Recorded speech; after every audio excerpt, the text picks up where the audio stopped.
Let's talk about why recovered enough is not recovered enough when it comes to sustaining a full and lasting recovery from your eating disorder and disordered eating behaviors. My name is Sheena, and I am a registered dietitian that has specialized in eating disorder recovery for the past decade.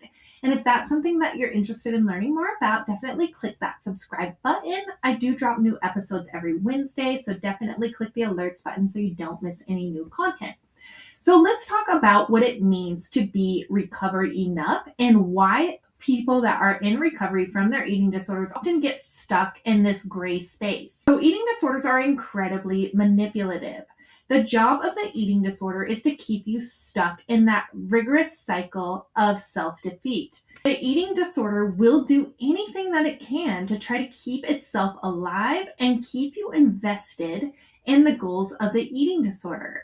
So when it comes to recovery, this is no different. A lot of us go into eating disorder recovery with the knowledge that there is something wrong. There is something about our behaviors with food, our behaviors with exercise, or any purging behavior that needs to change. This is often very evident, and we are aware that there is something that is continually preoccupying our mind around food and bodies.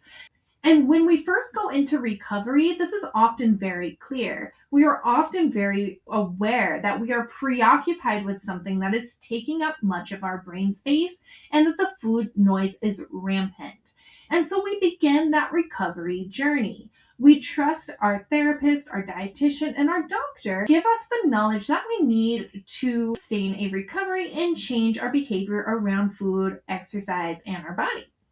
For at some point in the recovery process, even for the most well-intended individuals, they often get stuck in wondering if they've recovered enough or perhaps even if they've recovered quote unquote too much.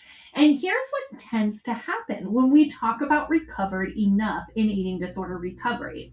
An individual might begin resuming regular meals and snacks. If that individual was undernourishing, their dietitian might say, we now need to have 3 meals, 3 snacks, and have good meal and snack composition. So for example, get a variety of foods where we're having carbohydrates, proteins, fats, and we're incorporating these regularly throughout the day.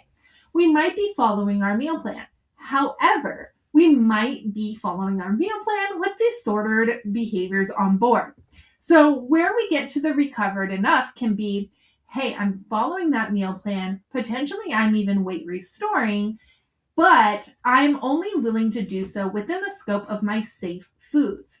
Unfortunately, this is just an invitation back into eating disorder world. Anytime we're keeping rules and regulations about food on board, it's essentially like putting a Band-Aid onto that eating disorder behavior. We're eating the food, we're nourishing to the point where our eating disorder feels that it's okay to do so, but we're still keeping many restrictive behaviors alive, even though we're quote unquote eating enough calories per the prescription from the medical team.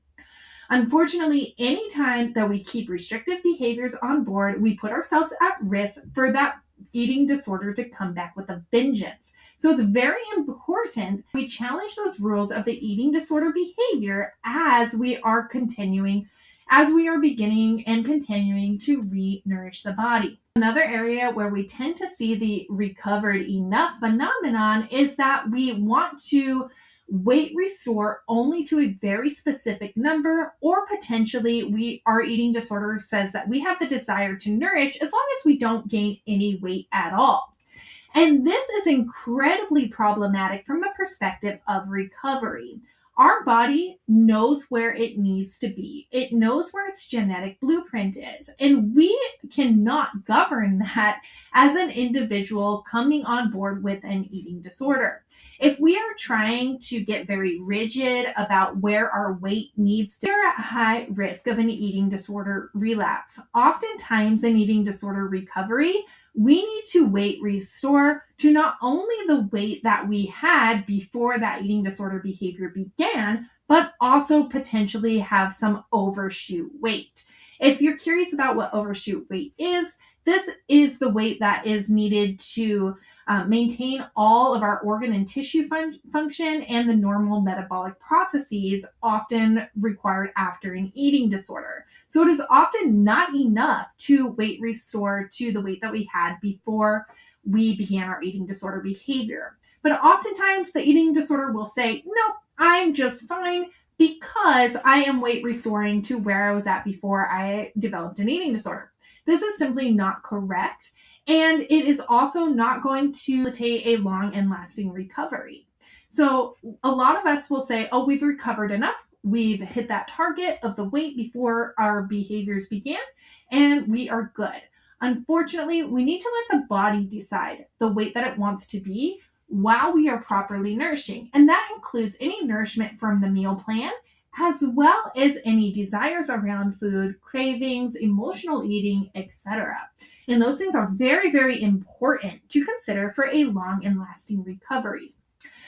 The next thing that I often see when people say, oh, I am recovered enough, is that those individuals will recover with only safe foods. So they'll put those foods into their meal plan that they feel are adequate according to their eating disorders rules and regulations. So for example, they may still continue to avoid processed foods, added sugars. That rule is we often have a desire to recover with those eating disorder rules on board and still continue to avoid what are called fear foods, those foods that cause extreme guilt, shame, and anxiety while following our eating disorder recovery meal plan.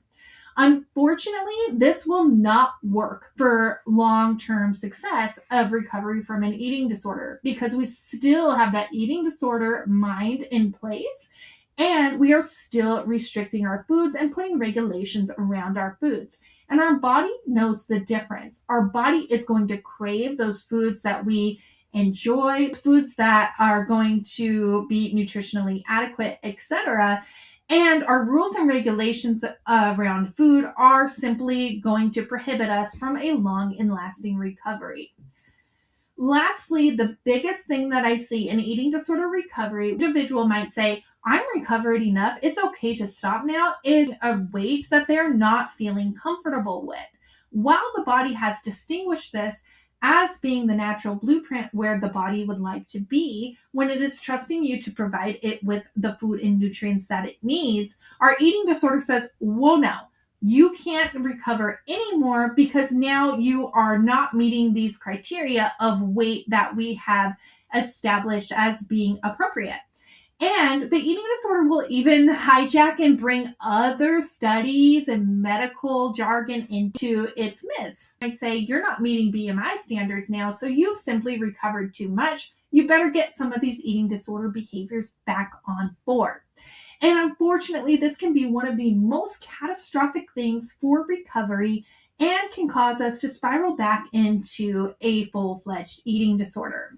So when we are in recovery, it is very important to honor all of our hunger cues, both physical and emotional, allow our body to set that natural blueprint according to where it wants to be when it's feeling safe and nourished, and to recover regardless of those rules and regulations that your eating disorder has put into place.